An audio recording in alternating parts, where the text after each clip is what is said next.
This happened in the fall of 2021 when I was living alone in a rented townhouse in southern Illinois.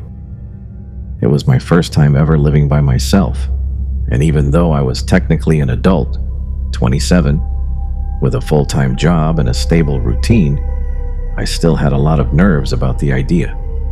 I'd just gone through a rough breakup, and I thought the silence and solitude might help me process everything.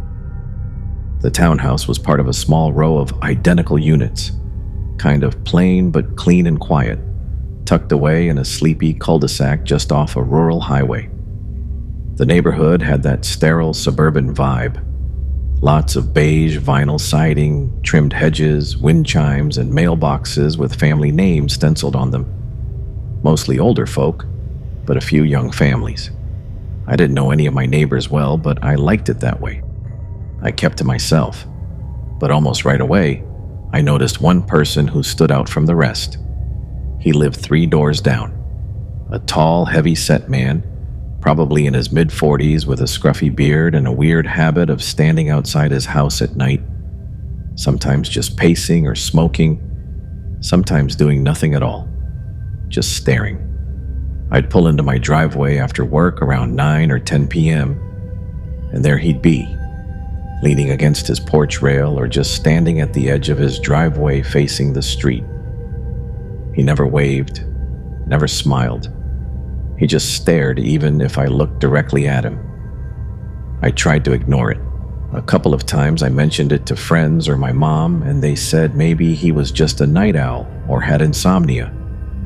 But there was something unsettling about him, like he was always watching, but never participating.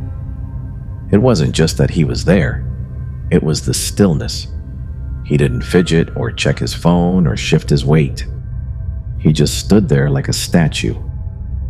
I told myself not to be paranoid, but the more time passed, the more that gnawing feeling in my gut grew. Then the noises started. It was around mid-September when I first heard it. I had just gotten home from work after a long shift. I worked late hours managing inventory at a distribution center, and I usually got in around 10:30 p.m., exhausted, grabbing a bite to eat, and crashing. That night, I fell asleep around midnight.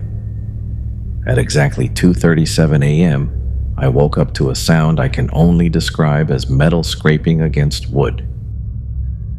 At first, I thought I had dreamed it, but then I heard it again.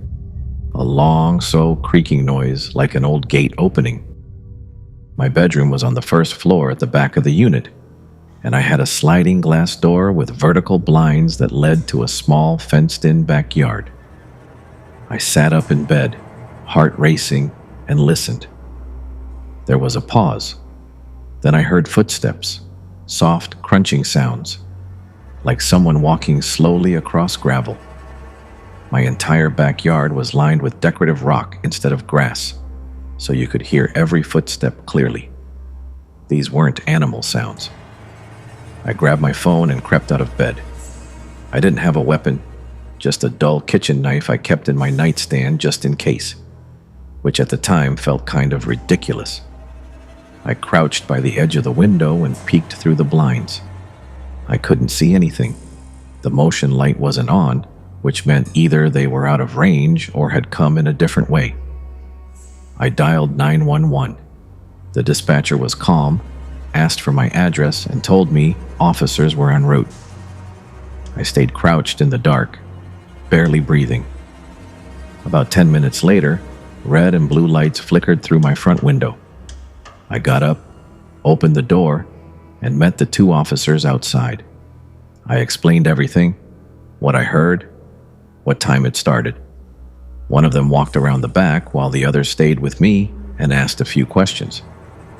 The officer in the yard came back and said the gate was closed and there were no signs of tampering, but said he'd write up a report just in case.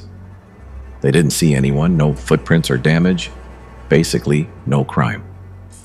One of them actually said, "Probably just a raccoon," and gave me a look that clearly said, "You're wasting our time." I didn't argue. They left after about 10 minutes.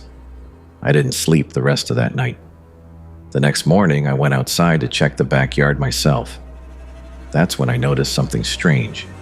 There was a flat stone about the size of a paperback book, wedged under the bottom edge of the wooden fence gate. I hadn't noticed it before. The gate had a heavy spring that made it swing closed automatically, but the stone looked like it had been placed there specifically to stop it from closing all the way. It was subtle, like something someone would do if they wanted to come back later and slip in without making noise. I picked up the rock and tossed it across the yard. I called the police again and told them what I had found. They told me they'd noted in the report, but again said there wasn't much they could do. I asked if they could talk to any of the neighbors or check for cameras.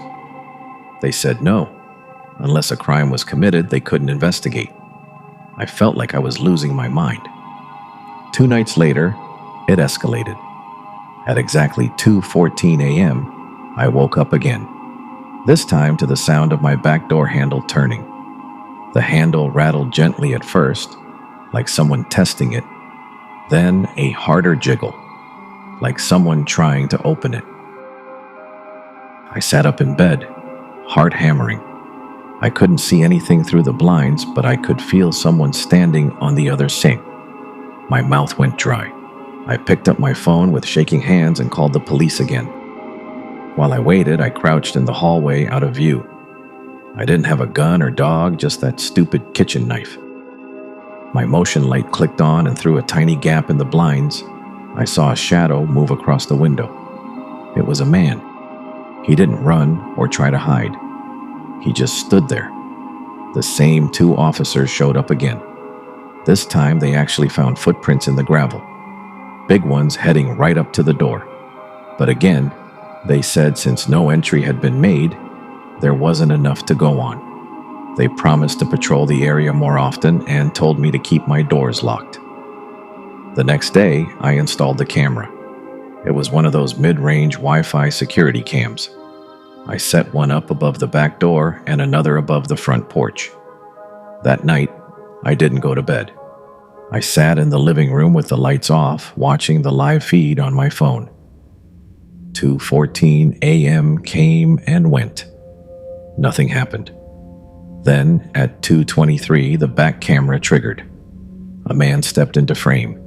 He walked in through the gate like he knew exactly how to move to avoid the motion sensor until the last second.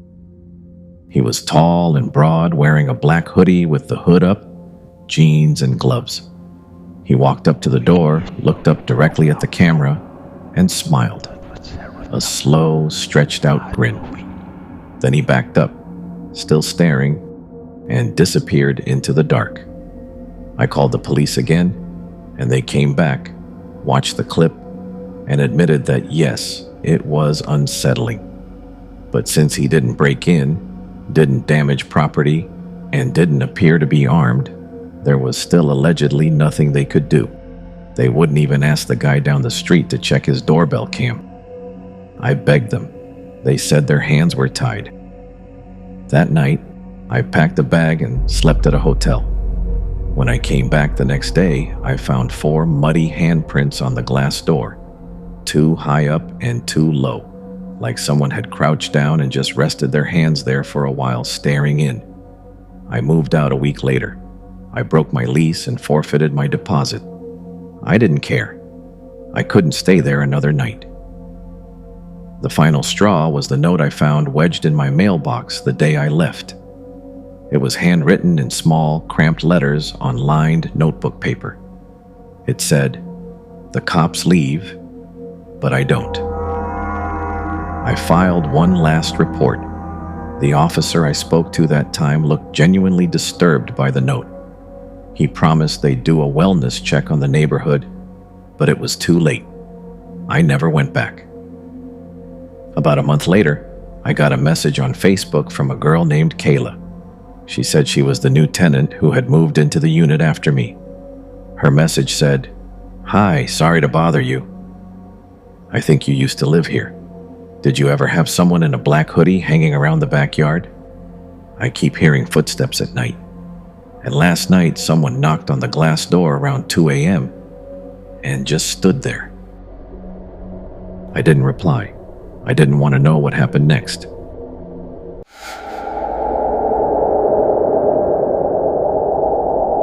I work for a property preservation company. Basically, we handle foreclosed homes, securing them, cleaning them out, winterizing them, sometimes even boarding them up if there's been vandalism. It's not glamorous work, but it pays well. And for the most part, it's quiet. You spend a lot of time alone in houses that used to belong to people who are long gone.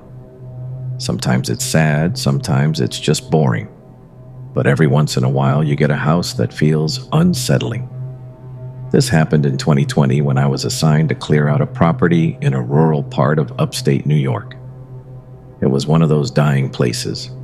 Only one gas station, half the businesses shuttered, roads cracked and overgrown.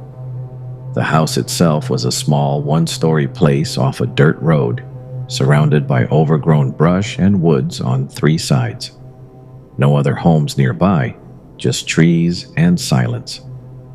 According to the file, the house had been foreclosed after the owner, an elderly woman, passed away, and no heirs had stepped forward to claim the estate.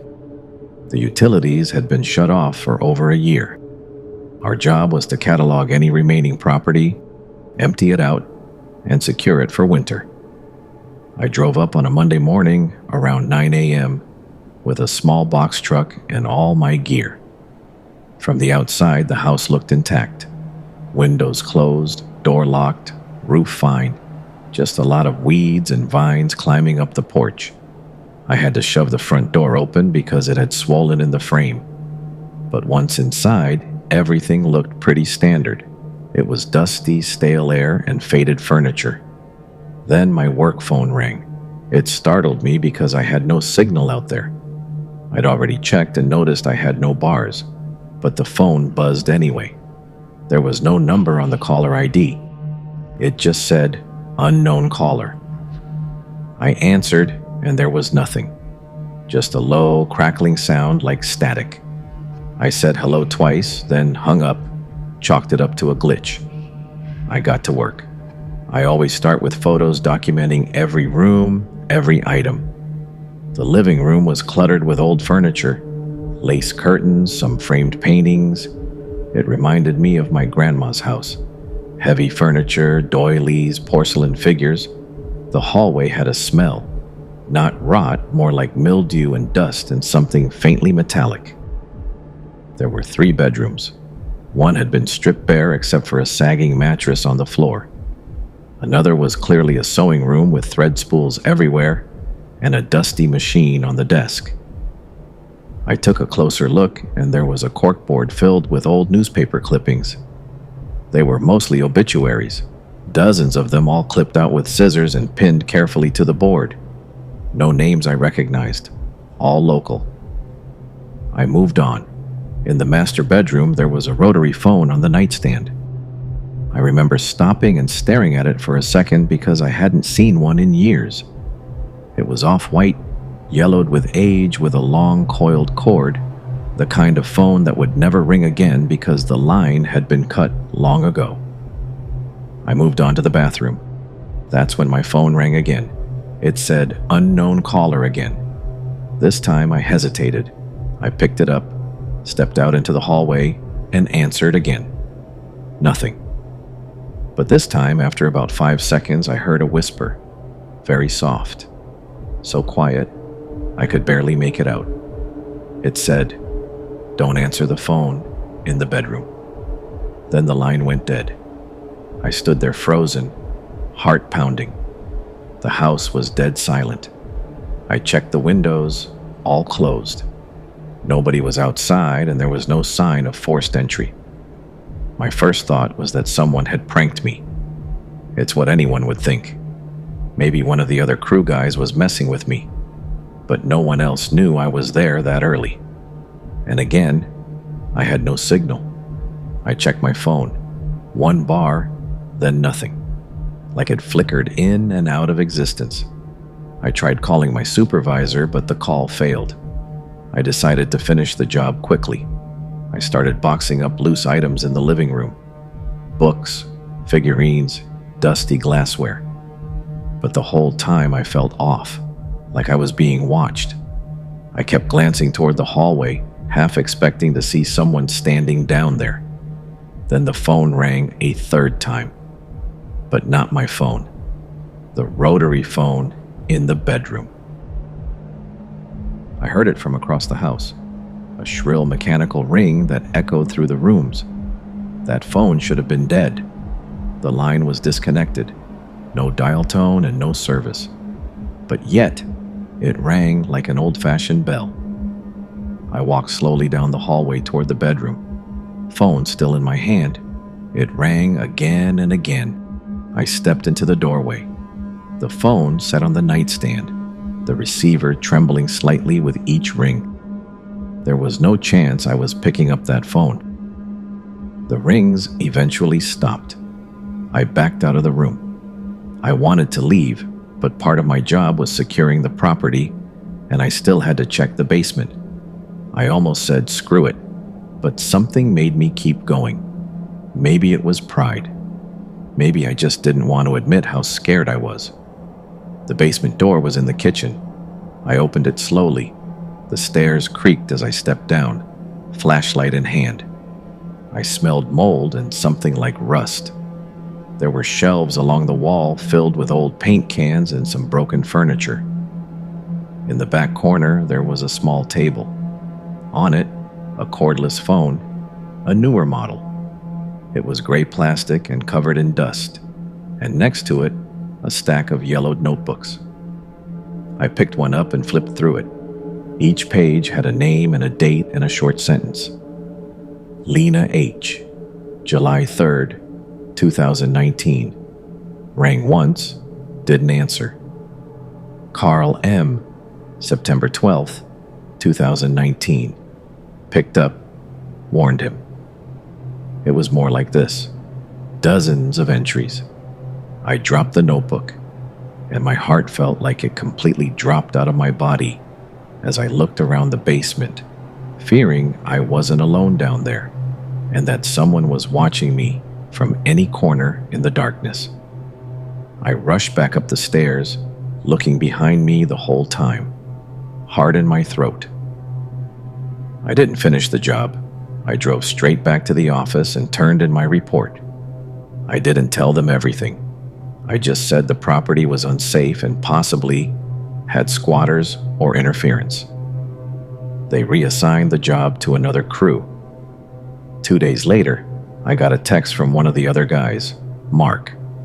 He'd gone out there that morning to finish the job. I hadn't told him specifically what happened. His message said, "The phone in the bedroom with no service rang while I was in there." What the hell? I called his work cell phone immediately, and he told me he didn't answer the phone in the house because he was too freaked out. The next day, Mark apparently quit without notice and never returned to work. He's not dead or anything.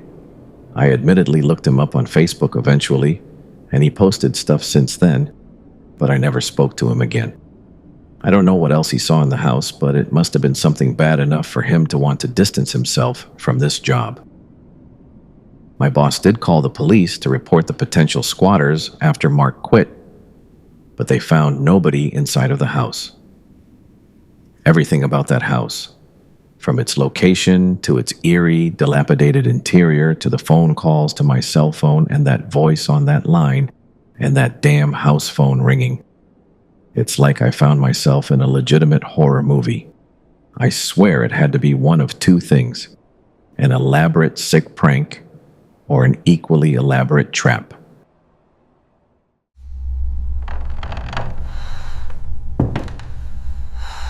This happened in 2019.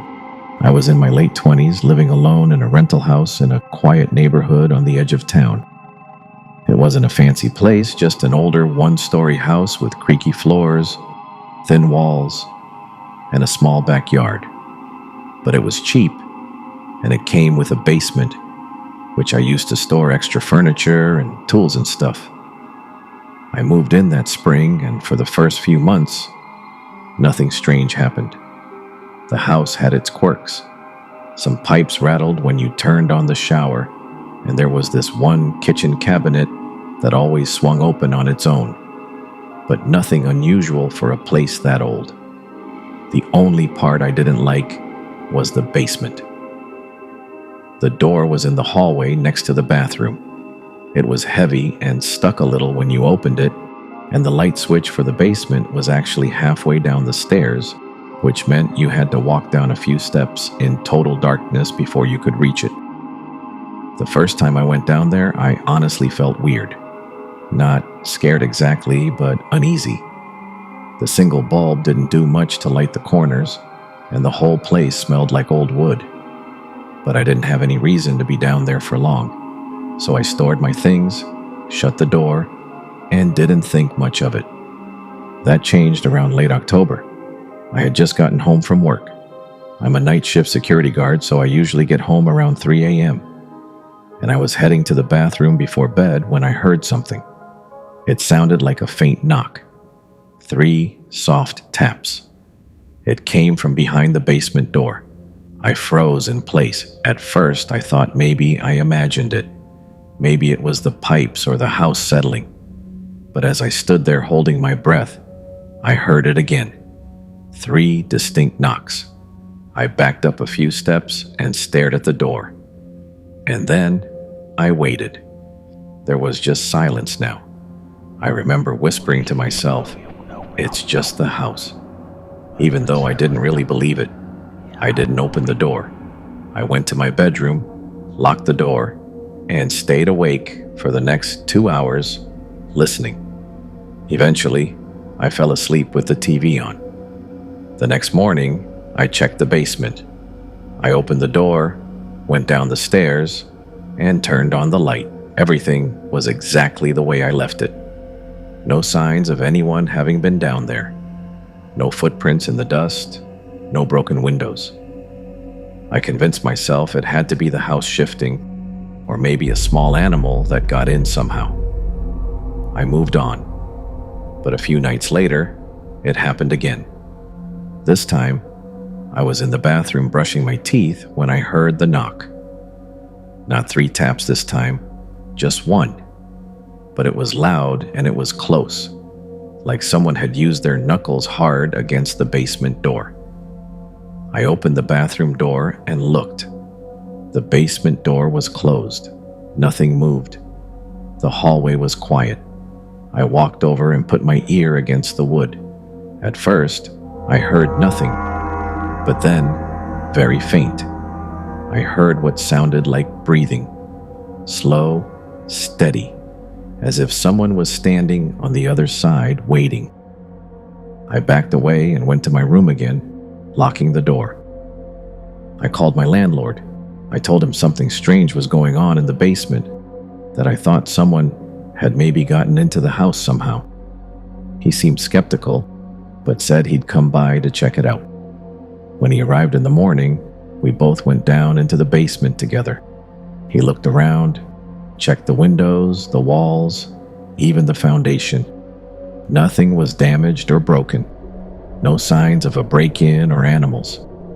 I didn't say anything. I couldn't explain what I was hearing, and I didn't want to sound crazy. For the next week, things were quiet. I started to think that maybe I was just overtired or imagining things. I was working too much after all. But then one night around 2 a.m., I was sitting on my couch watching TV when I heard the basement door creak. Not a knock or slam, but a creak like it was slowly swinging open. I sat up straight and turned off the volume. I could hear it, a slow grinding creak of the hinges moving. I got up and peeked down the hallway, and the basement door was wide open. I hadn't opened it in over a week. I hadn't even touched it. I grabbed a flashlight and slowly walked toward it. I didn't have a weapon, but I had no choice. I had to know what was going on. I stood at the top of the stairs and shined the light down. The basement was pitch black. The bulb wasn't on. I reached around the corner and flicked the switch. Nothing. It was dead. The bulb must have burned out. That's when I heard footsteps coming up the stairs. They weren't rushing. They were slow, but they were 100% footsteps. I backed away. My hands were shaking. I slammed the door shut and held the handle tight. For a moment, I felt the pressure of something on the other side, like it was leaning against the door. Then it stopped. I locked the door and called the police. I told them someone was in my basement. They showed up about 10 minutes later, and 2 officers cleared the house and went down into the basement. I stood in the front yard waiting, and after what felt like forever, they came back up. They said they didn't find anyone. No signs of forced entry or anyone hiding. Nothing was even disturbed. One of them even tried to laugh it off, asking if I'd been watching scary movies. I knew what I heard. After they left, I didn't go back inside right away. I just stood there staring at that house. Finally, I went back in, locked every door and window, and stayed up until the sun came up. That morning, I bought a padlock and installed it on the basement door. I didn't care if it was allowed or not. I needed it. For the next month, the basement stayed quiet. No sounds or knocks or anything. I almost let myself relax. Then one night, I got home from work and noticed the basement door was open, not just unlocked. The padlock was lying on the floor, broken. The door itself was slightly ajar. I hadn't touched that door in weeks. I stood there staring at it, and for the first time I realized something. Every time this had happened, every noise and every knock, it had always happened at night when I was alone. I did not go down. I couldn't. I packed a bag, left the house, and stayed at a friend's place for a few days. When I came back, I literally nailed the basement door shut. I even wedged a chair against the door. I didn't care if the landlord got mad. I just couldn't look at that door anymore. A few nights later, around 3 a.m., I was laying in bed when I heard a sound that I still can't explain. It was a voice. It wasn't loud. It wasn't even someone speaking, like the barely audible sound of a rumble of someone's vocal cords. It came from somewhere beneath the floorboards, directly under my bed. That was it. I called the police again. They showed up, did their search, and nothing turned up again. So I packed everything, minus the stuff in the basement, and I left. I didn't even wait for the lease to end. I don't know what was in that basement. I don't want to know. All I can say is that sometimes when I lie awake at night in my new apartment, I think about all this, and I wonder if I'd waited just a little longer, what would have come up those steps?